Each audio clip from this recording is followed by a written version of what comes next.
এখন বাজে সকাল 10টা। আমি চলে এসেছি আবার এয়ারপোর্টের অ্যারাইভালে গাড়িটা নিতে। এন্টারপ্রাইজ কার রেন্ট বলে একটা জায়গার থেকে বুক করেছি। তো ওরা বললো গাড়িটা রেডি করছে, 15 মিনিট সময় লাগবে। আমি ভাবলাম চা কফি খেয়ে আসি গিয়ে।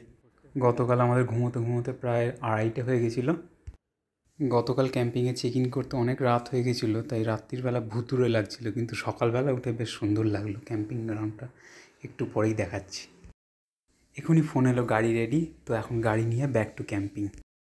গাড়ি নিয়ে ক্যাম্পিংয়ে চলে এসেছি। আমাদের বাংলোতে একটা আলাদা পার্কিং দিয়েছে, প্রত্যেক বাংলোতেই একটা পার্কিং আছে। আর এই হলো ক্যাম্পিংয়ের সুইমিং পুলের জায়গাটা। এখানে 3টে পুল করেছে, একটা বড়দের, একটা বেবিদের, আর একটা মোটামুটি বাচ্চাদের, যেখানে একটু সি বিচ টাইপের করেছে।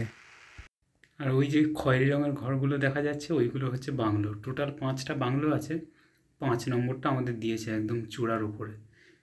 যাক, ভিডিওটা অনেক বড় হয়ে গেছে, এর পরের ভিডিওটা আবার কন্টিনিউ করব।